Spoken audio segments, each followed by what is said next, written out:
حسبنا الله ونعم الوكيل ونعم المولى ونعم النصير. أعوذ بالله من الشيطان الرجيم. بسم الله الرحمن الرحيم. الحمد لله الذي يؤمن الخائفين وينجي الصالحين وجزاء المستغفرين ويهلك ملوكا ويستخلف آخرين. والصلاة والسلام على رسوله ثقلين محبوب رب المشرقين والمغربين جد الحسن والحسين نبينا سيدنا بالقاسم محمد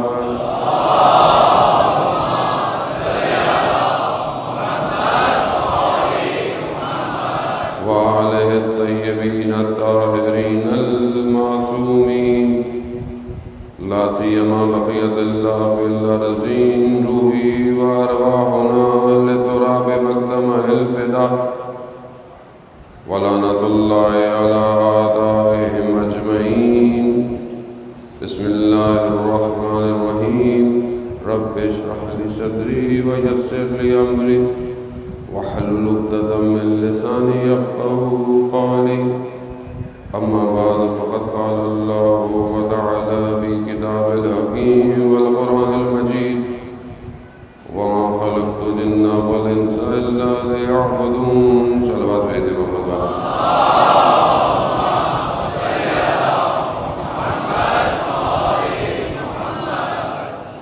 عزاداران شہید و شہداء، ماہ محرم کا 8واں دن اور ایک اور رات کا مہمان ہے یہ زہرا کا بیٹا. کوشش کریں جتنا ہو سکتا ہے. ان ہر چند دن ہیں. ویسے تو اصل غم تو شام غریبوں سے شروع ہوتا ہے، کیونکہ ہم تو شاید روزے عاشورہ جلوس ماتم مجلس کر کے پھر یہ تھک کے کہ 10 دن بڑی مجلسیں سنی، بڑی زحمتیں اٹھائیں، بڑے کام کیے اور جا کر سو جاتے ہیں. اور اہل حرم اس رات سے جاگنا شروع کریں گے. اصل غم تو وہ ہے. تو فطرتاً ہے نا، فطرتاً ہے. ہم ظاہر انسان ایک حد تک غم برداشت کر سکتا ہے، ایک حد تک کر سکتا ہے. ہمارے ذہن میں یہ ہوتا ہے کہ اتنے دن مجلس ماتم کی وقت، مجلس ماتم تو ماشاءاللہ 2 مہینے 8 دن چلتا رہتا ہے، لیکن وہ جو ایک کیفیت ہوتی ہے نا، جو پوری انرجی اور طاقت ہوتی ہے، وہ ہماری عاشورہ کے دن تک ہوتی ہے.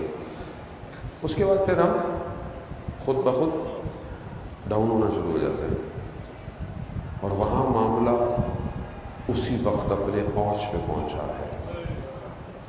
وہ آپ کے سامنے ہے. بہرحال آپ شام غریبوں کے مصائب سنتے رہیں گے انشاءاللہ. عزاداران محترم، ہم نے چند دن جو سفر طے کیا اور جس میں یقیناً ہم سب نے طے کیا، میں اکیلا سفر طے نہیں کر سکتا تھا اگر آپ میرے ساتھ نہ ہوتے. اور آپ نے ماشاءاللہ بہت بہترین سفر طے کیا، اور اس کا اجر کوئی بھی نہیں آپ کو دے سکتا سوائے حضرت سیدہ سلام اللہ علیہ کے.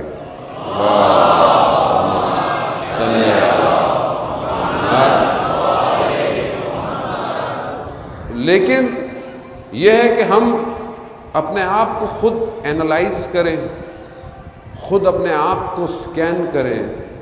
ہر سال اور خدا کرے کہ زندہ رہیں اور اس غم کو اور بہتر طریقے سے مناتے رہیں۔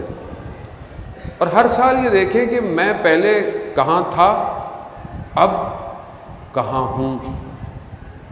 استاد علی رضا پناہیان یہاں تک کہتے ہیں کہ ماہ رمضان ماہ مغفرت ہے، تزکیہ کا مہینہ ہے رمضان، انسان پاک ہوتا ہے، صاف ہوتا ہے، استغفار کرتا ہے۔ کہا ماہ محرم بھی تزکیہ کا مہینہ ہے۔ کیوں؟ کیونکہ جب آ رہے ہو تو یہاں تمہارا گریہ تمہارے گناہوں کو دھو رہا ہے۔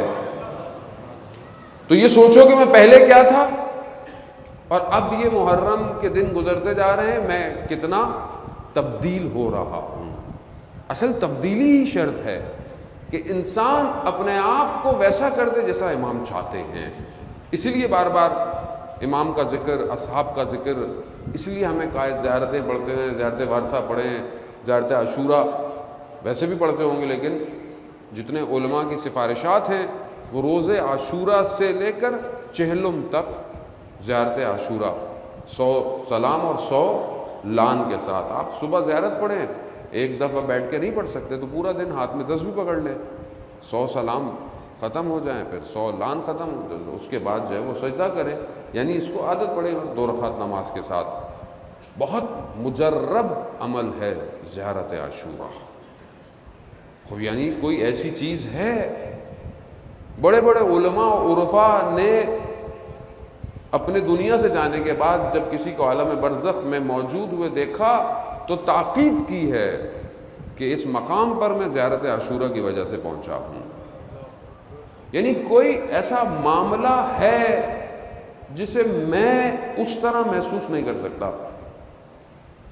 آغا جعفر، شیخ جعفر، جس پہلے بھی میں نے ان کے واقعات آپ کی خدمت میں عرض کیے، شخص کہتا ہے میں ان کے پاس گیا اور میں نے دیکھا کہ بڑی ایک مغموم سی حالت میں ہے، کیفیت میں ہے، مجلس میں جانا چاہ رہے ہیں لیکن بتا رہے ہیں کہ میں ایک دفعہ بہت شدید مریض ہو گیا، روز عاشورہ کا دن تھا، شدید، اتنا کہ میں بستر سے نہیں اٹھ سکتا تھا۔ اور روز عاشورہ کس کا دل چاہتا ہے کہ وہ گھر میں بیٹھے یا بستر پر، چاہتا ہے کہ اس طریقے سے مجلس میں شرکت ہو، جو کر سکتا ہے۔ کہا میں وہیں حضرت علی اصغر سے متصل ہوا اور میں نے تھوڑی دیر میں دیکھا کہ جو چھت ہے وہ ختم ہو گئی ہے اور ایک نور ہے، اور نور کی شدت اتنی ہے کہ مجھے آنکھیں بند کرنی پڑ گئی۔ جیسی میں نے آنکھیں کھولی تو میں نے کیا دیکھا، کوئی بی بی ہے جس کا چہرہ نظر نہیں آ رہا ہے، روشنی اتنی ہے، لیکن ایک چھوٹا سا بچہ ان کی گود میں ہے۔ کہا یقیناً وہ علی اصغر ہیں اور مجھے دیکھ کر مسکرا رہے ہیں۔ کہا کچھ دیر تک میں ان کو دیکھتا رہا اور اس کے بعد یہ سب ختم ہو گیا۔ کہا میں آج جتنے بھی بڑے مقام پر پہنچا ہوں وہ علی اصغر کی وجہ سے ہے۔ یہ ایک نگاہ ہے نا کربلا پہ، یہ ایک نگاہ ہے، یہ ایک زاویہ ہے کربلا کا۔ میں اور آپ نے اس زاویے سے کربلا لی کبھی؟ میں اور آپ نے اپنے اندر کے وجود کے تحول کے لیے، تبدیلی کے لیے، انقلاب کے لیے اپنے اندر کے کربلا سے کنیکٹ ہوا، کربلا سے اپنے آپ کو جوڑا؟ کیا کربلا میں اتنی طاقت نہیں ہے؟ کربلا میں بہت بڑی طاقت ہے۔ یہاں تک پہنچنا ضروری ہے۔ جب تک ہم ان اصحاب کی، امام حسین کے معرفت نہیں لیں گے کہ یہ کون تھے، ان کی کیا خصوصیات تھیں، کیا چیزیں تھیں کہ ان کو زمانہ روک نہیں پایا، نہیں روک پایا، اور یہ اتنے روشن ہو گئے۔ دشمن نے کیا کیا؟ دشمن نے کیا کہ ان کو کربلا میں ختم کر دیں، دبا دیں، سب کچھ کر دیں۔ گھوڑوں کی ٹاپوں نے پسلیوں کو توڑ دیا، تیر سینوں میں جکڑ گئے، جا کر خیمے جل گئے، مگر یہ دشمن کر رہا تھا، مگر اسے نہیں پتا تھا کہ یہ تیر نہیں سینوں میں جکڑیں گے، یہ سینے ہیں جنہوں نے تیروں کو توڑا ہے، یہ خیمے نہیں جلائے ہیں، یہ جلے ہوئے خیمے ہیں جو بشریت کو روشنی دیں گے. یہ ہے، یہ گھوڑوں کی ٹاپیں نہیں سینوں کو ہلا سکیں، یہ وہ سینے تھے جنہوں نے گھوڑوں کو پامال کر دیا تاریخ میں. یہ کربلا، وہ اس زاویے سے کربلا لیں. جب اس زاویے سے لیں گے تو یقیناً آپ خود کا، آپ کا وجود تبدیل ہو جائے گا. پھر آپ کی نگاہ زمانے میں کوئی اور ہوگی، یہ نہیں ہوگی. اور یہ ماتم، جلوس، عزاداری، یہ خاصہ ہے ہمارا. آج آپ کے سامنے سرکولر نکلا ہے جلوس پرمٹ کا. وہ جلوس ہم کوئی آج پہلے دن سے تھوڑی کر رہے ہیں، جلوس پتہ نہیں کب سے ہو رہے ہیں. اور یہ عزاداری ہے. جلوس کا مقصد کیا ہے؟ سادے الفاظ میں، یعنی جلوس احتجاج ہے، یعنی آپ اس مظلومیت کا احتجاج کر رہے ہیں اور پوری دنیا کو دکھا رہے ہیں، اور تاکہ پوری دنیا اس کو دیکھے. اور یہی ہوتا تھا جلوس، جس مختلف جگہوں میں ہوتا تھا وہاں ہر فرقہ، ہر مذہب جلوس کو دیکھتا تھا، سنتا تھا. سبیل میں پانی پی رہا ہے، یہ پی رہا ہے. ابھی کیا کیا ہے؟ ابھی کیا کر رہے ہیں ہمارے ادارے کے جن کو سیکیورٹی کرنی تھی، انہوں نے بڑے بڑے جو ہے وہ کنٹینر لگا دیے ہیں. وہ اتنے لگا دیے ہیں اب کل کو کسی بھی مشکل ہو، کسی کو بھی مشکل ہو، اور یہ ہم یہاں سے بتانا چاہتے ہیں اپنے اہل سنت برادران اور ہر کسی کو کہ اگر ان کنٹینروں کی وجہ سے آپ کو کوئی مشکل ہے تو آپ ہمیں مت کچھ کہیے گا، آپ حکومت کو کہیے گا. کیوں؟ کیونکہ ہم نے نہیں کہا کہ یہ کنٹینر لگائیں. یہ خود ان کو اتنا اہل ہونا چاہیے تھا کہ کنٹینروں کے بجائے خود کھڑے ہوتے. اور اگر آپ دہشت گرد کو دور نہیں کر سکتے تو پھر کر کیا رہے ہیں؟ پھر کیا کر رہے ہیں؟ آپ کو یہ دہشت گردی ہے کہ آگے کو پھٹ جائے گا. ویسے تو آپ کو ہماری ایک ایک بات پتہ ہوتی ہے، دوسروں کی آپ کو کوئی بات نہیں پتہ ہوتی ہے.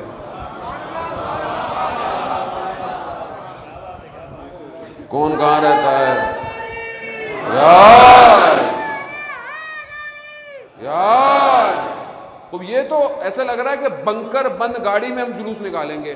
تو ہمارا مقصد جلوس کا فوت ہو رہا ہے. ہم تو دنیا کو دکھانا چاہ رہے ہیں بھائی ہم امن پسند لوگ ہیں، ہم بشریت کی بقا والے لوگ ہیں، ہم محبت والے لوگ ہیں. آپ بھی سبیل میں آئیں، آپ بھی جلوس میں آئیں، آپ بھی دیکھیں ہم کیا کرتے ہیں. بند کر دو، دھکیل دو ان کو ایک کنارے پر. اور آگے سے کیا بولا؟ اگر کچھ حادثہ ہو جائے گا تو ذمہ دار کون ہے؟ جو جلوس کرا رہا ہے. میرے گھر میں مجلس ہو، دہشت گرد میرے گھر میں آ کے پھٹ جائے، میں اپنے گھر کے لاشیں اٹھاؤں یا پولیس مجھے لے کے چلی جائے؟ یہ کیسا قانون ہے؟ پوری دنیا میں جلوس ہوتا ہے. لندن میں ایک روڈ بند کر دیتے ہیں جب جلوس چلتا ہے، دوسرا روڈ کھلا رکھتے ہیں. کیوں کھلا رکھتے ہیں؟ تاکہ یہ ہر رنگ اور نسل کے لوگ دیکھیں یہ مسلمان جلوس میں کیا کر رہے ہیں. پوری دنیا یہ کرتی ہے. انسان دہشت گردی کو دیواروں سے نہیں روک سکتا. عزیزان محترم، یہ وہ نظریات ہیں جن کو تبدیل کرنا پڑے گا.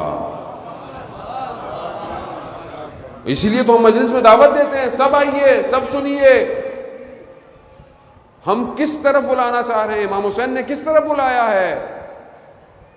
امام حسین اس معاشرے کی بقا کے لیے پہنچے جو مردہ ہو چکا تھا. ولی خدا ہے.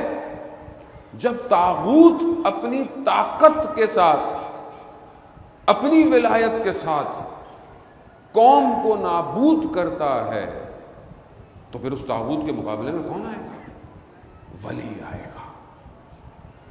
دیکھیں دو طریقے ہیں اس ولایت کو پہنچانے کے. ایک وہ کہ جب طاغوت اپنی پوری طاقت لگا لے تو پھر اس ولایت کو جو رحمان کی طرف سے ہے اسے درگیر ہونا پڑے گا. یہ یاد رکھیے گا، اس جملے کو بھی اپنے ذہن میں رکھ، یعنی درگیری ہوگی، یعنی مقابلہ ہوگا جو کربلا میں ہوا. دوسرا مرحلہ اس معاشرے کی ہدایت کا ہے جو اتنی مردہ ہو گئی تھی کہ وہ اس طاغوت کو قبول کر رہی ہے. یہ دو کام ہیں، یہ دو کام ہیں جسے امام حسین علیہ السلام نے انجام دیا کربلا پہ. میں اپنے جملوں کو کنیکٹ کرتا ہوں دوبارہ.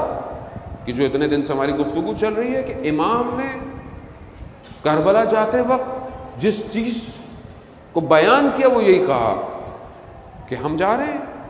وہ تو واضح ہے، امام نے کہا تھا ہم نے جانا ہے. امام کہہ رہے اگر تمہارے ہاتھ میں تمہاری جان ہے، تم اپنے خون کا بذل کر سکتے ہو، اپنے خون کی سخاوت کر سکتے ہو، تم اللہ سے ملاقات چاہتے ہو. کیوں امام کہہ رہے ہیں اللہ سے ملاقات؟ کیوں کل کو دنیا نہ یہ کہے کہ امام نے حکومت کی محبت میں لوگوں کو لے کے، نہیں، اللہ سے ملاقات چاہتے ہو، دنیا ترک کر سکتے ہو. یعنی اس کا مطلب ہے کہ امام کا ہدف دنیا کا ہے ہی نہیں. امام کو دنیا نہیں چاہیے، امام کو غنیمت نہیں چاہیے، امام کو حکومت نہیں چاہیے، امام کو نہیں چاہیے زمین. جو عرشوں پر بادشاہت کرتا ہو زمین کے ٹکڑوں سے دیں گے بھی کیا؟ جو عرشوں پہ بادشاہت کرتا ہو.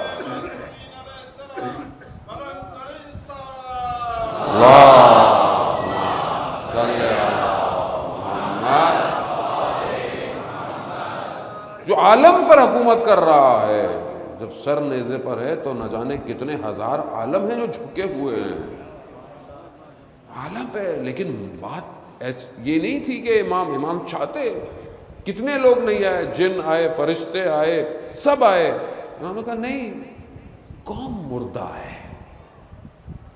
فرشتے لا کے معجزہ دکھا سکتے سب کو، نہیں، قوم کو بیدار کرنا ہے. اور صرف 61 ہجری کے مسلمان کو نہیں، تا قیامت تک کے نہ صرف مسلمانوں کو، پوری دنیا کے لوگ کو پتہ چل جائے کہ کہیں پر بھی ظلم ہو، حسینیت کے پرچم کو بلند کر دو. یہ عزیزان محترم اس کو سمجھنے کی کوشش کریں. یہ بہت بڑا کام تھا جسے امام حسین نے انجام دیا. یہ دشت کربلا کا واقعہ نہیں ہے کہ کربلا کوفہ کے پاس اور یہ بات ہو گئی اور ختم ہو گیا، نہیں. اور نہ یہ سمجھیں کہ دوسری طرف جو مقابلے میں تھا وہ بھی بس ایسے ہی آ گیا. آیا تو خیر وہ ایسے ہی تھا دنیا میں، لیکن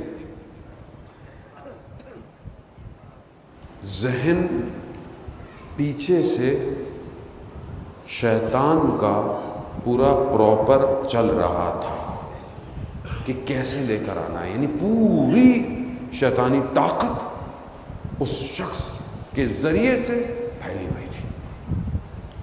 اپنا جنود، اپنا لشکر لے کر اس نے، اور یہ دو لشکر ہیں جو ہمیشہ ٹکرائے ہیں تاریخ میں. ایک رحمان کا لشکر ہے اور ایک شیطان کا لشکر ہے. ہر جگہ ٹکرایا ہے. جب بھی کسی نبی نے نبی نے آنے کی کوشش کی، نبی نے ہدایت دی، وہاں پر اس کا کارندہ کھڑا ہو گیا. ہر شخص، آپ شروع سے دیکھ لیں، حابیل قابیل سے لے کر ہر دور کے اندر. حضرت ابراہیم بت توڑ دیے، سب کہا کہ بڑے سے پوچھ لو، اگر یہ خدا ہے تو بتائے گا. نمرود اپنے آپ کو خدا سمجھتا تھا، جیسے آج دنیا کی طاقتیں اپنے آپ کو خدا سمجھتی ہیں کہ ہم جو دل چاہے کریں، ہم جس ملک میں جائیں نفوذ کریں. یعنی تعادل نہیں ہے نا. ایک دولت، ایک حکومت ہر دور میں اپنے آپ کو اتنا سپر پاور سمجھتی ہے کہ کچھ بھی کر لوں میں. نمرود نے کیا کیا؟ وہ آگ میں جھونک دو. اتنی بڑی آگ لگائی گئی کہ جھونکنے کے لیے بہت دور سے حضرت ابراہیم کو اس میں پھینکا جا رہا ہے. خلیل اللہ ہے، پھینکا جا رہا ہے. آگ، قرآن ان واقعات کو عجیب طریقے سے بیان کرتا ہے. آگ جس کی حکومت ہے جلانا، آگ کی حکومت ہے جلانا، آگ جلائے گی. خدا اسے ٹھنڈا کر کر سلامتی میں تبدیل کر رہا ہے. ٹھنڈا بھی کیا قرآن کے مگر سلامتی کے ساتھ. یعنی اس کی حکومت، آگ کی حکومت کو ولی خدا کے پہنچنے سے پہلے تبدیل کر لیا. نہیں سمجھتے یہ ولی ہے اللہ کا، اللہ کا ولی ہے. وہ واقعہ آپ کے ساتھ مشہور ہے. حضرت جبرائیل آئے کہ میں آپ کی مدد کروں. کہا نہیں. کیا کہا خدا خود. حالانکہ حضرت جبرائیل بھی اللہ ہی کے بندے تھے, کہیں اور سے تو نہیں آئے تھے. مگر نہیں, کچھ مراتب ہیں ایسے کہ جہاں واسطوں کو بھی ہٹا دیا جاتا ہے. کچھ مراتب ہیں نا ایسے, میرے آپ کے مراتب ہیں, ہمیں وسیلے چاہیے, ہم اس کے بغیر بات نہیں کر سکتے. مگر کچھ مراتب ایسے ہیں جہاں خود وہ کہتے ہیں ہمارے اور خالق کے درمیان میں بس صرف فرق اتنا ہے, وہ خالق ہے, ہم مخلوق ہیں.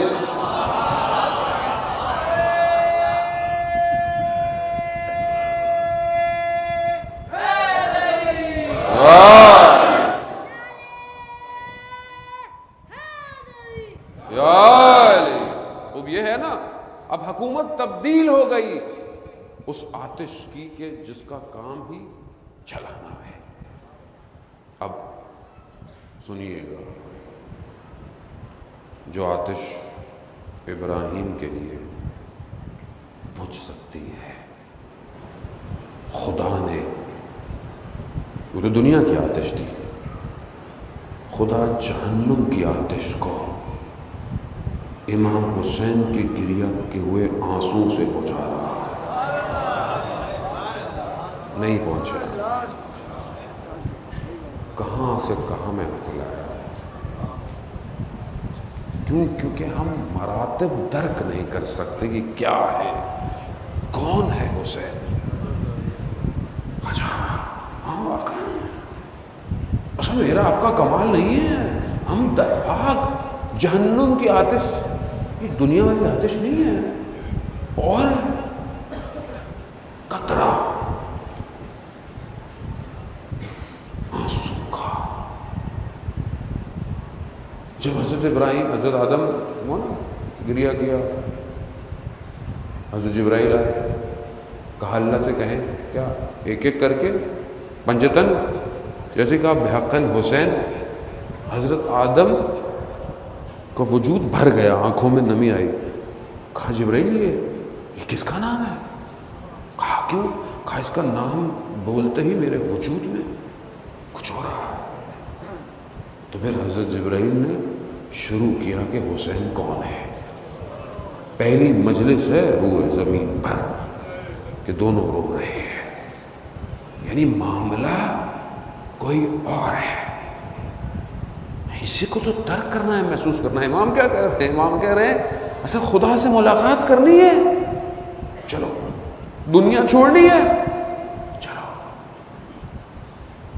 مگر ہمارے ساتھ چلنا پڑے گا. اگر یہ کر سکتے ہو فَلْيَرْحَلْ, تو پھر نکلو. اور نکل آئے, کربلا پہنچ چکے ہیں سب کربلا میں. اب جس کا امام کے جو آخری ہے نا معنا, یعنی ہمارے ساتھ, یہ جو ساتھ ہے نا یہ بہت مہم ہے ذہن محترم. اصل اسی ساتھ ہونے کا ہی معاملہ ہے, ورنہ مانتے تو پتہ نہیں کون کون کس کس کو ہے. ساتھ ہونا مہم ہے.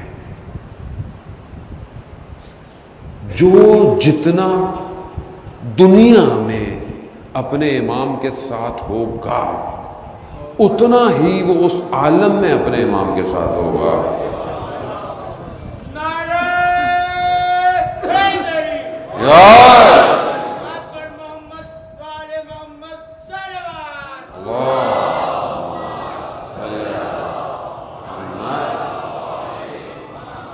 خوب یہ ساتھ ہونا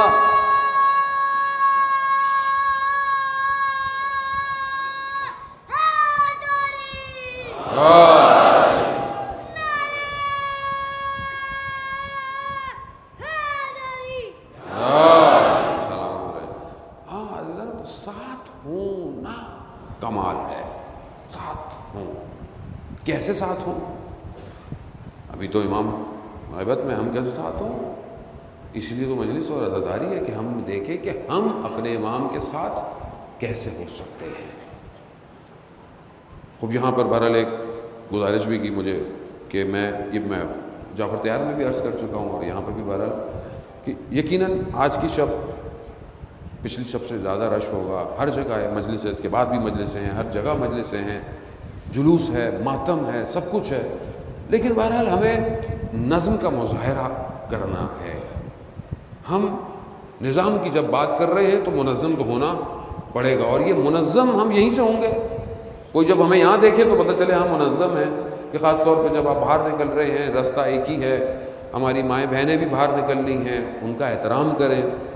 جلوس ہے، تبرکات ہیں، نیاز ہے، سبیل ہے، تھوڑا سا ایک سسٹم بنا لینا۔ مطلب جو ابھی ہم باہر بھی جاتے ہیں، یا مثلا اربعین میں بھی تو جاتے ہیں ہم لوگ، اربعین میں نیاز نہیں لیتے کیا؟ کتنے لوگ جاتے ہوں گے، جو نہیں گئے انشاءاللہ آج کے شب کے صدقے میں سب جائیں گے۔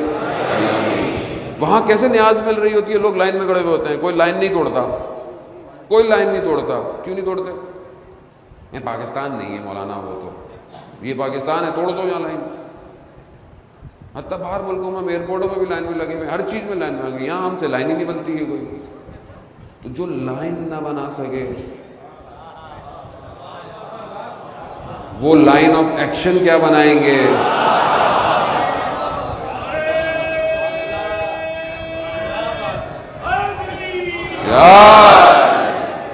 اسی لیے تو لوگ ہمیں توڑ رہے ہیں۔ اللہم صلی علی محمد وآل محمد۔ اس لیے تو لوگ ہمیں توڑ رہے ہیں، کیونکہ ہمارا سسٹم نہیں ہے ابھی تک۔ بھائی ہمارے ہی پاس سسٹم ہے، کسی کے پاس نہیں ہے سسٹم، اور یہ ہم دیر ہو گئی ہے ہم سے سسٹم کو لانے میں۔ اصل میں وہ تو تیار ہے، انتظار کر رہا ہے کہ یہ سسٹمیٹک ہو جائیں۔ سسٹم ڈیزائن ہے، صرف سسٹمیٹک ہوتے ہی سسٹم اتر جائے گا۔ وہ سادی سی زبان میں کہ اگر کسی بھی فریم میں سلاٹ ہوگی تو چیز اس سلاٹ میں انسرٹ ہوگی اور انسٹالڈ ہوگی، لیکن اگر کسی موبائل میں یا کسی چیز میں کیپیسٹی ہی نہیں ہے اس ڈیٹا کو برداشت کرنے کی، تو ڈیٹا کہاں جائے گا؟ تو ہم تھوڑا اپنے آپ کو ڈیزائن کریں، سبیل میں احترام کریں، اپنی ماں بہنوں کا احترام کریں۔ بہرحال وہ بھی مجلس میں آئی ہیں، آپ بھی آئی ہیں، تھوڑا سا خیال رکھیں، ان چند دن کی تو بات ہے، اور انشاءاللہ ہم اسی طرح بہترین عزاداری کرتے رہیں گے۔ عزیزان محترم صلوات بھیجتے محمد وعلیہ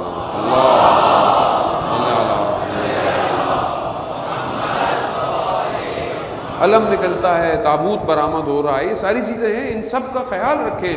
بہرحال وہ زیارت ہے، اس کا بھی احترام ضروری ہے، اور سب کو مل سکتا ہے، سب زیارت کر سکتے ہیں۔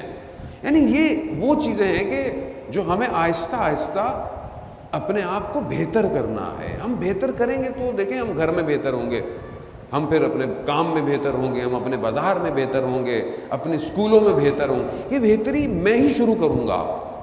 اگر آپ بولیں کہ نہیں وہ ایسا کرتا ہے، دیکھیں چھوڑ دیں وہ کیسا کرتا ہے، آپ نے کیا کیا؟ آپ پیچھے ہو جائیں، آپ بعد میں لے لیں۔ یہ ہمیں اپنے آپ سے شروع کرنا ہے۔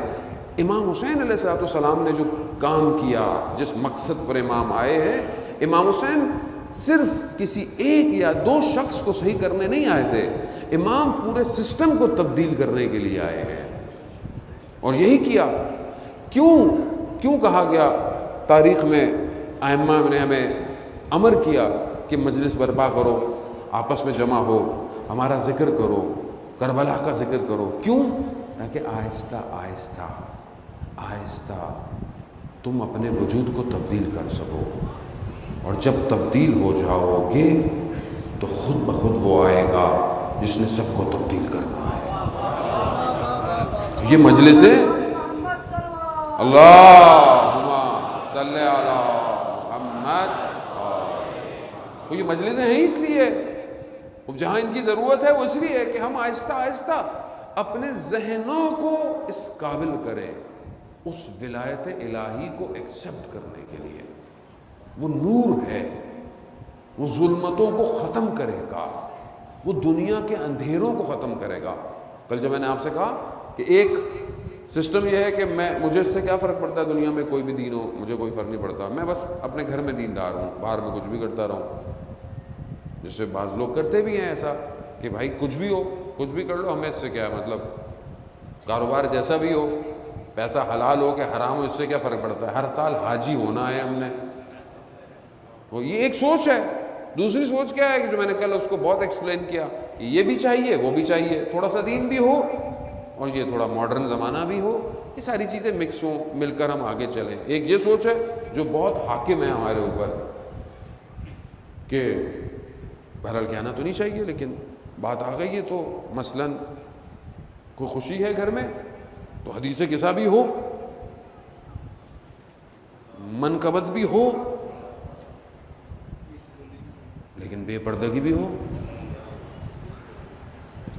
دنیا دیکھ رہی ہے، مطلب اب آپ خود سمجھنے کی کوشش کریں نا کہ یہ ہو کیا رہا ہے. یہ یعنی یہاں حضرت زینب کی چادر پہ رونا بھی ہے اور وہاں بیٹی کی شادی ہو رہی ہے تو دنیا دیکھے، وہ ویڈیو کیمرے والے بھی دیکھیں، تصویریں کھینچنے والے بھی دیکھیں. یعنی کتنا تضاد ہے نا. یعنی اس زاویے سے اس کو دیکھیں، کتنے اپوزٹ ہیں دو چیزیں. کیوں ہے؟ کیونکہ یہ بھی چاہیے، یہ بھی چاہیے.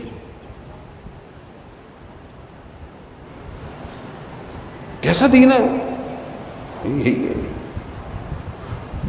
اب جو بیسٹ فارم ہے دین کی وہ کیا ہے کہ دین زندگی کے ہر حصے میں بھرپور طریقے سے ہو، چاہے کام ہو، چاہے کاروبار ہو، چاہے پڑھائی ہو، چاہے بازار ہو، چاہے گھر ہو، چاہے خوشی ہو، کچھ بھی ہو. دین جتنا ہو سکتا ہے دین ہونا چاہیے ہمارے اس میں، دین ہونا چاہیے. بھرپور طریقہ دین کا یہی ہے، اس کو ہم نے کرنا ہے. اچھا کیوں کرنا ہے؟ اب ہو سکتا ہے ابھی سب سمجھ میں نہ آیا میں کیوں کرنا ہے. کیوں کرنا ہے؟ کیونکہ وہ جو آئے گا وہ پورا دین وہی لے کر آئے گا جو رسول کا دین تھا. اب آپ امام زمانہ سے یہ نہیں کہیں گے مولا یہ تو میرے دادا کرتے تھے. اب آپ کہیے گا امام کو یا میں کچھ کہوں امام کو کہ مولا نہیں مولا وہ ایک ہی بیٹی ہے، کہیں گے امام. یا تو آپ سوچیں امام نے آنا نہیں ہے، یا بولیں آپ امام ہے ہی نہیں، تو پھر بات ہی ختم، تبدیلی کر لیتے ہیں. بولے نہیں امام ہے. عاشورہ اپنے بطن میں ظہور کو چھپا کے بیٹھا ہوا ہے. جب عاشورہ پر وقت کے ماننے والے عاشورائی ہو جائیں گے ظہور ہو جائے گا. برائے کشروطی امام زمانہ علیہ السلام بلند تر صلوات. اللہم صلی علی محمد. اذان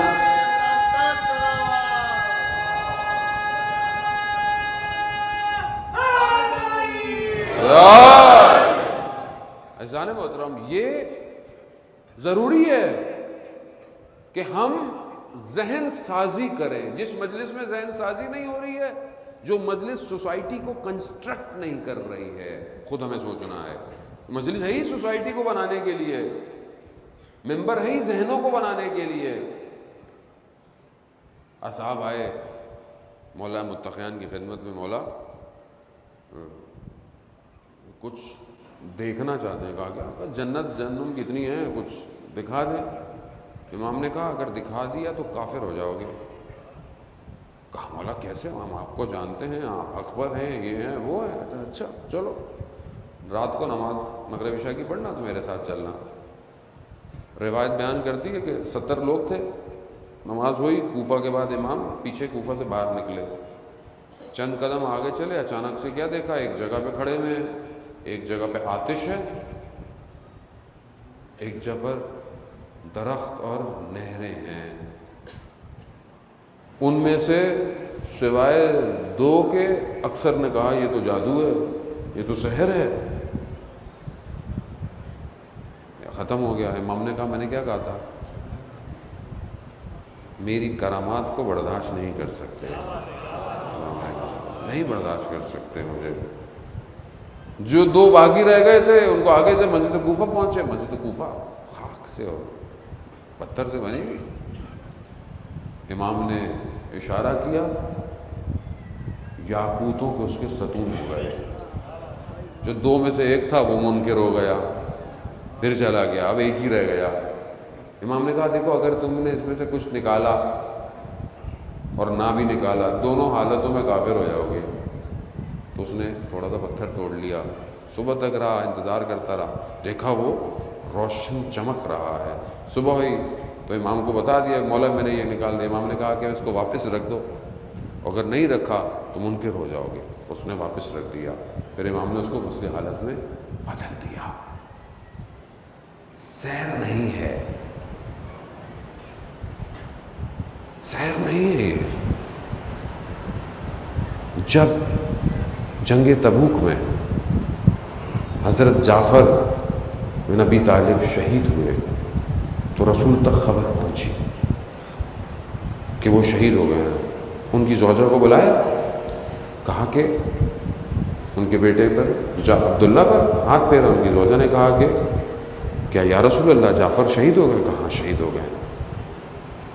کہا مگر جعفر کا، آپ کو پتہ ہے دونوں بازو کٹے اللہ نے ان کو بھی، وہ آج کیونکہ بہرحال ذکر اس باوفا کے بازوؤں کا ہے تو حضرت جعفر سے ہی آگے بڑھنا پڑے گا۔ حضرت جعفر کو بھی عطا ہوئے ہوئے، کہا اللہ تعالیٰ جنت میں اس کو 2 پر عطا کر۔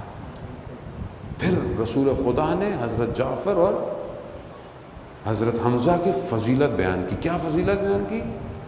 کہ جب حضرت نوح سے پوچھا جائے گا کہ تمہاری امت پر گواہ کون ہے، تو حضرت نوح روز قیامت میں میرے پاس چلتے ہوئے آئیں گے، کہیں گے یا رسول اللہ آپ گواہ ہیں میری رسالت پر، اور یہ جعفر اور حمزہ بھی میری رسالت پر گواہ ہیں، یعنی یہ مقام عطا کیا۔ اب ہمیں کہ مولا متقیان کو، کہ مولا متقیان تو پوری ولایت ہی اللہ نے ان کو دے دی ہے، تو ان کو مقام جنت اور جہنم کو تقسیم جب وہ علی کر رہا ہے تو دنیا میں بچ کے کہاں جاؤ گے؟ آخرت میں تو ویسی آپشن کوئی نہیں ہے جانے کا۔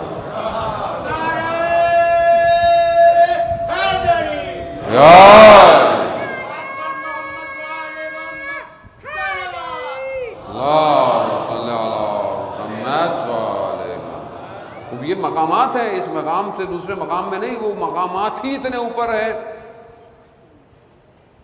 کیوں عطا ہوا؟ وفا اور اطاعت۔ عطار نشابوری اپنی کتاب میں ایک مرشد اور اس کے 2 مریدوں کا واقعہ نقل کرتے ہیں۔ انہوں نے کہا، جو لوگ بیٹھے ہوئے تھے مرید کے پاس، کہ آپ اپنے ان 2 مریدوں میں سے، ایک احمد کے ہے اور ایک احمد نے ہے، ان دونوں میں سے فلانے کو کیوں اتنا محبت کرتے ہیں؟ دونوں مرید ہیں آپ کے۔ کہا اچھا، پہلے کو بلایا، اس کو کہا کہ یہ جو باہر اونٹ بیٹھا ہے اس کو چھت پہ لے جاؤ۔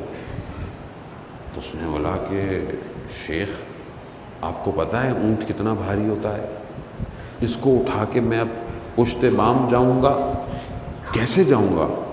تو شیخ نے کہا نہیں، بات تو تم صحیح کہہ رہے ہو۔ وہ ہٹا، دوسرے کو بلایا، کہا کہ یہ جو اونٹ بیٹھا ہے اس کو چھت پہ لے جاؤ۔ کہا ٹھیک ہے۔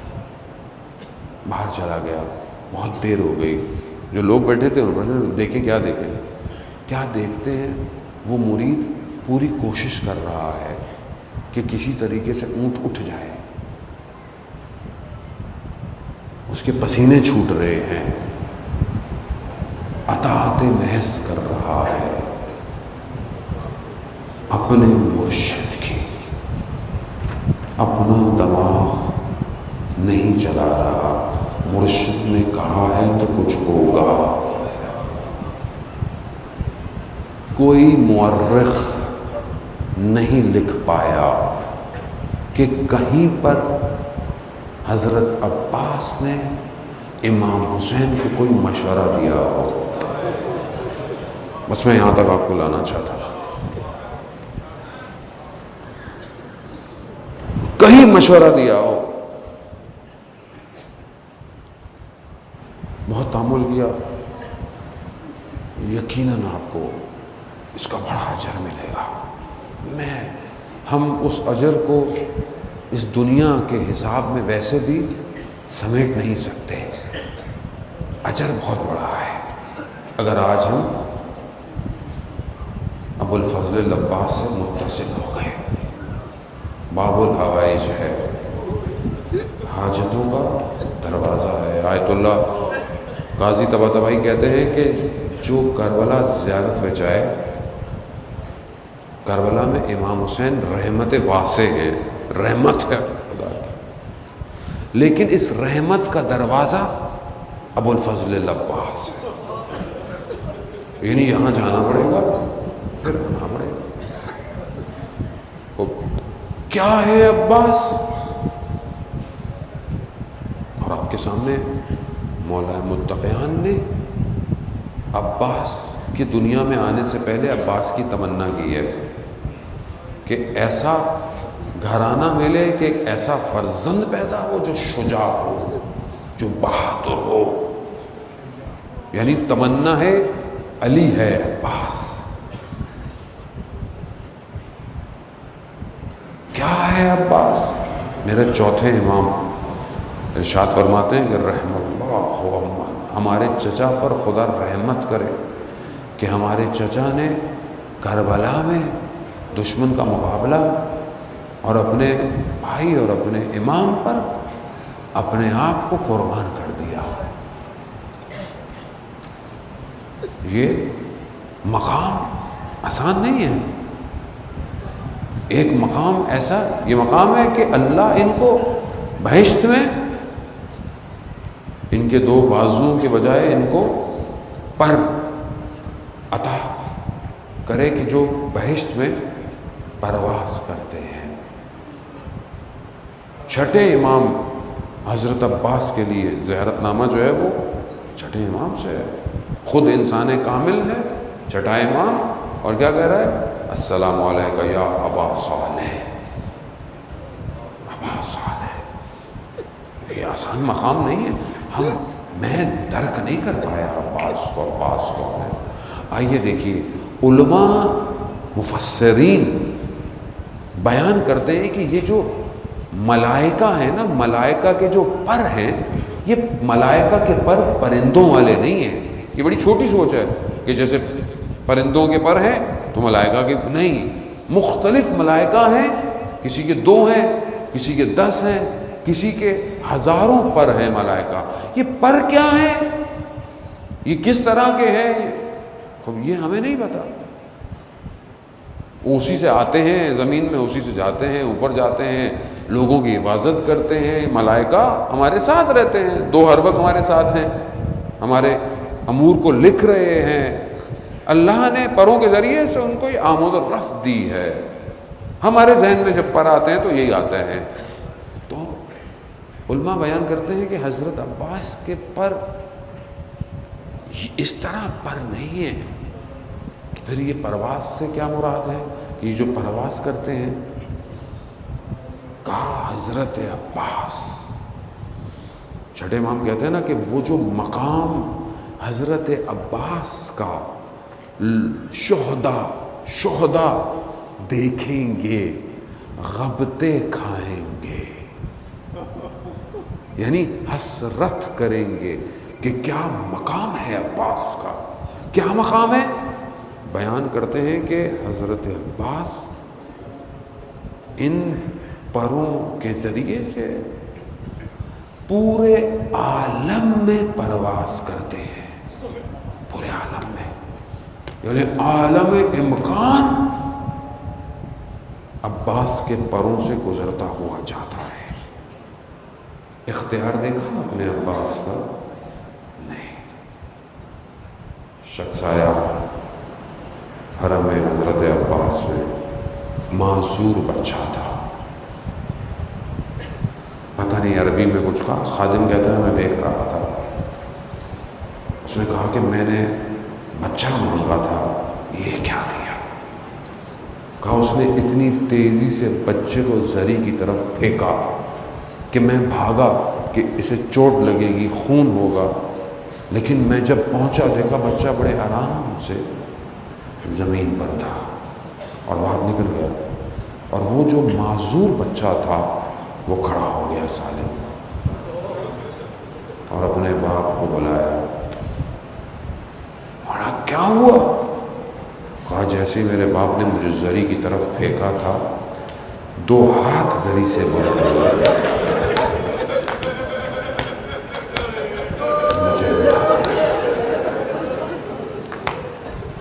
اب آپ اس ذہن کو رکھیں کہ اس عالم میں کہاں ہے؟ زمین اور آسمان کے متصل ہونے میں عباس ہے۔ ہاں جی، یہ بہت بڑی بات ہے، یہ چھوٹی بات نہیں ہے، یہ سمجھ نہیں پاتے ہم کہ کیوں عباس ایسا ہے کہ سب ائمہ بھی حضرت عباس کا ذکر کر رہے ہیں۔ کیا مقام ہے یہ! آپ یہاں علم سے دعا مانگتے ہیں، آپ یہاں علم سے، کہیں پہ بھی علم لگا ہوتا ہے، آپ دعا مانگتے ہیں کہ خدا حضرت عباس کے صدقے میں، یا حضرت عباس، آپ سے ڈائریکٹ مانگتے ہیں، ہم تو ظاہر ہے کیونکہ وہ بھی اللہ ہی کی بارگاہ سے دیتے ہیں۔ کیسے آپ کی دعا یہاں پوری ہو جاتی ہے، دوری دنیا میں آپ کیسے ہو جاتی ہے؟ کیونکہ پورے عالم عباس کے پروں سے گزر رہا ہے۔ اب جہاں بھی کوئی عباس کو پکارے گا، عباس پہنچ جائے گا۔ مگر میرا سلام ہو ان بندے ہوئے ہاتھوں پر، ان گلے میں رسیوں پر، جنہیں رہ رہ کر عباس یاد آتا رہا۔ اجرکم اللہ۔ ہاں زادار نے بہرحال گریے کی شب ہے، عباس کے گریے کی شب ہے، جو سب کو عزیز ہے، جسے اہل حرم عزیز سمجھتے ہیں، کہ جب پیدا ہوئے مولا متقیان بازوؤں کو چوم رہے ہیں۔ اللہ اکبر، یا امیر المومنین، کہاں یہ بازو ہیں؟ کربلا میں شہید ہوں گے۔ عباس بلند ہوئے، عباس بزرگ بڑے ہوئے۔ حضرت علی نے کیا کہا؟ عباس، کربلا میں معرکہ ہوگا، تم ہوئی اس لیے، ہاں پانی تک پہنچ جاؤ گے، مگر دیکھو یاد رکھنا جب تک حسین پیاسا ہو پانی نہیں پینا۔ مگر آپ سمجھتے ہیں کہ کیا حضرت عباس پانی پیتے؟ بابا کی وصیت تھی، یقیناً وصیت تھی۔ کیوں وصیت کی بابا نے؟ کیونکہ بابا بھی چاہتے تھے کہ میں بھی اس وقت کربلا میں شریک ہو جاؤں، اس مقام پر۔ ہاں عزاداران محترم، خوب سن کر بس چند لمحے پھر آپ علم اٹھائیں گے، اور آج پوری دنیا میں حضرت عباس کے علم بلند ہوں گے، اور یہی تو ہم دنیا کو دکھانا چاہتے ہیں۔ اے یزیدیت کے نظام، اس وقت یزید نے حضرت عباس کے 2 بازو جدا کیے تھے، آج پوری دنیا میں شیعوں کا جوان عباس کے بازوؤں کو اٹھائے ہوئے ہے۔ تو جتنے قلم کرے گا ہمارے بازو اتنے بڑھتے چلے جائیں گے۔ یہ ہے عباس، ایک علمدار تھا، آج پوری دنیا میں عباس کا علم ہے۔ تو ایک علم گرانا چاہتا تھا، آج گھر گھر پہ علم لگا ہوا۔ یہ ہے عباس کا معجزہ، عباس کا معجزہ۔ ہاں عزاداران محترم، شب عاشور گزر گئی۔ شب عاشور بس ایک جملہ، اور روز عاشور۔ جب شب عاشور ہر کوئی الگ الگ خیموں میں جانے لگا نا، کوئی اپنی ماں کے پاس، کوئی اپنے اس کے پاس، ہر کوئی الگ الگ جانے لگا نا، تو ایک چھوٹی سی بچی اپنے چچا عباس کے خیمے میں گئی ہے۔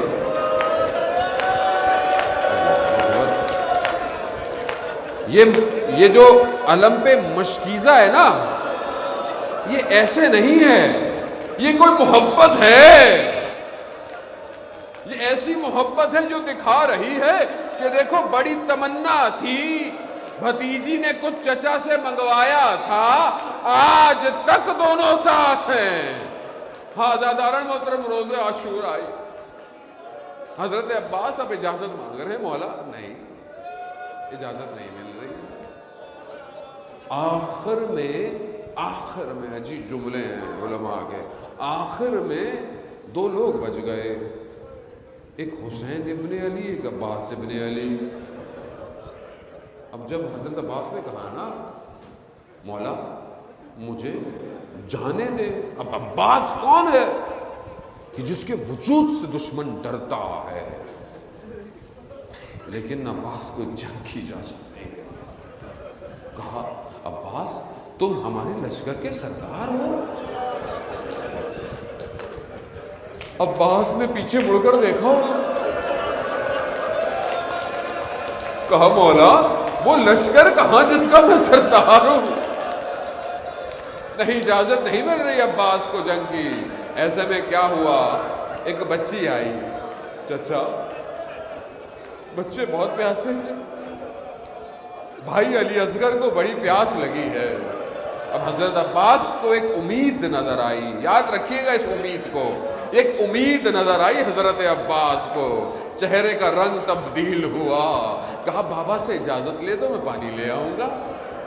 آزادار محترم، نہ جانے کس طرح اس بچی نے اپنے بابا سے کیا کہا ہوگا، یقیناً اپنے بھائی کے پانی کا تقاضا کیا ہوگا، مگر وہاں میرے مولا نے یہ ضرور کہا ہوگا کہ تجھے اپنے بھائی کے پیاس کی ضرورت ہے، یہ میرا بھائی گیا تو واپس نہیں آئے گا۔ آزادار محترم، بیان ہوتا ہے حضرت عباس اس خیمے میں گئے جہاں مشکیزہ پڑا تھا۔ اب مشکیزہ خشک ہے، زمین پہ پانی نہیں ہے، شاید بچے اتنے پیاسے تھے اپنے سینوں کو اس زمین پہ لگائے رکھے تھے۔ عباس کا کلیجہ پھٹا، عباس نے مشکیزہ اٹھایا، عباس چلے ہیں 4000 سے نہ جانی کتنے تیر انداز پانی پہ پہرے لگائے ہیں کہ کوئی پانی نہ آئے۔ عباس ہے، عباس دشمن کو چیرتا ہوا گیا، کوئی روک نہ پایا عباس کو۔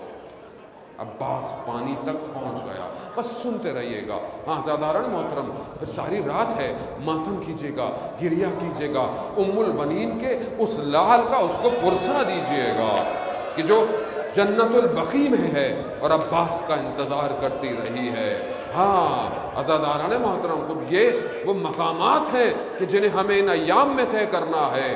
حضرت عباس پانی پہ پہنچے، پانی کو ہاتھ میں اٹھایا، مگر بابا کی وصیت بھی یاد آئی اور پانی کو کہا یہ کیسے ہو سکتا ہے کہ عباس پانی پیے اور اس کا ارباب پیاسا ہو۔ پانی کو پانی پہ مار دیا، اپنی سواری کو کہا، قریب کیا، وہ بھی عباس کی سواری ہے، اتنا غیرت مند، اس نے بھی پانی نہیں پیا۔ آزادار محترم، مشکیزہ بھرا، تھوڑی دیر لگی کیونکہ خشک تھا نا مشکیزہ۔ اب عباس نے مشکیزہ لیا، اب عباس چلے۔ دشمن نے دیکھا کہ اگر یہ پانی پہنچتا ہے تو یہ جنگ جیت جائے گی، حملے کیے، دایاں بازو شہید ہوا۔ میں نے بڑے آرام سے پڑھ لیا، آپ نے سن لیا۔ بایاں بازو شہید ہوا، علم کو منہ میں دبایا، مشکیزے کو وجود سے چھپایا، بڑھتا جا رہا ہے، بڑھتا جا رہا ہے۔ اٹھ اٹھ کر دیکھ رہے ہیں عباس کہ خیمے کتنی دور رہ گئے ہیں۔ دشمن دیکھ رہا ہے یہ کون سی طاقت ہے کہ دونوں ہاتھوں سے خون نکل رہے ہیں، زخمی ہے جگر، مگر عباس کو کوئی چیز روک نہیں پا رہی ہے۔ یہ کیا چیز ہے؟ ہرملا نے دیکھا کہ یہ وہ مشکیزہ ہے جو عباس کو خیموں تک لے کے جا رہا ہے۔ اس نے مشکیزے کو نشانہ بنایا، تیر مشکیزے پہ لگا، پانی بہنا شروع ہو گیا۔ اب ایک جملہ میں نے پہلے کہا تھا نا کہ عباس کو امید ہوئی تھی، عباس کی امید اب ٹوٹ گئی ہے، عباس کی امید اب ٹوٹ گئی ہے۔ اب کس حالت میں خیموں میں جائے گا، اب کیا سکینہ کو کہے گا؟ ہاں ابھی اسی عالم میں خیموں کو دیکھ رہے ہیں، ایک تیر آنکھ میں پیوست ہوا۔ اب کوئی چیز اگر آنکھ میں آ جائے تو انسان ہاتھوں سے ہٹاتا ہے۔ میں قربان جاؤں مولا، ہاتھ ہی نہیں، ارے دو زانوں میں تیر کو پھنسایا، ابھی نکلنا تھا کہ گر سر پہ لگا۔ عباس اپنی سواری سے نیچے آ رہے ہیں۔ اب مجھے نہیں پتا کہ کس طرح جو شخص ہاتھ نہ ہو اپنے بدن کو بچائے گا۔ اب گرے بھائی کو سلام کیا۔ میرے مولا نے جب یہ منظر دیکھا اپنے ہاتھوں کو کمر پر رکھا، انکسر ظہری، ارے میری کمر ٹوٹ گئی۔ اب عباس کی طرف بڑھے۔ جب پہلے مولا بڑھتے تھے نا، بس سنیں اجرکم اللہ، اجر آپ کو مل گیا، ہاں زادارن محترم، بس میں آپ کو پہنچانا چاہتا ہوں، خدا آپ کو کربلا کی زیارت نصیب فرمائے، بس اس مقامات سے گزرتے ہوئے جائیے گا۔ ہاں جب پہلے امام حسین جاتے تھے نا لاش کو اٹھانے، کسی بدن کو اٹھانے، تو خیموں کو دیکھتے نہیں تھے۔ کیوں نہیں دیکھتے تھے؟ کیونکہ عباس تھا۔ اب ایک نگاہ خیموں میں، ایک عباس کے بدن کی طرف، نہ جانے کس طرح یہ پہنچے ہیں۔ بس میں طولانی سفر کو طے کر رہا ہوں۔ سر کو اٹھایا، زانو پر رکھا، اللہ اکبر، کسی بھائی کو یہ مقام نہ دکھائے مولا۔ خون کو صاف کیا، آپس میں گفتگو ہوئی ہے، مکالمہ ہوا ہے، بہت گفتگو ہوئی، بس بہت وجوہات ہیں کہ یہ بدن خیمے میں کیوں نہیں گیا، یہ بدن۔ اور یہ حضرت عباس نے بھی بعض علماء بیان کرتے ہیں کہ کہا کہ میرے بدن کو لے کے مت جائیے گا۔ کیا وجوہات ہیں؟ ایک یہ کہ با وفا ہے عباس، وعدہ کیا تھا پانی کا، بغیر پانی کے بدن بھی نہیں جانا چاہتا، لیکن نہیں، بعض علماء بیان کرتے ہیں، ہاں زاداران محترم بس یہ سنیے گا، اور حضرت عباس کے تابوت کی شبیہ اور علم برآمد ہوگا۔ کیا وجہ ہے؟ بعض علماء بیان کرتے ہیں، حضرت عباس جانتے تھے میرا مولا صبح سے لاشیں اٹھا رہا ہے، بدن اٹھا رہا ہے، ارے میں کس طرح اپنے مولا کو کہوں کہ میرا بدن بھی لے کے جائے؟ ہاں عباس، ارے آپ چلے گئے مگر اب کوفہ اور شام ہے، اور یہی زینب ہے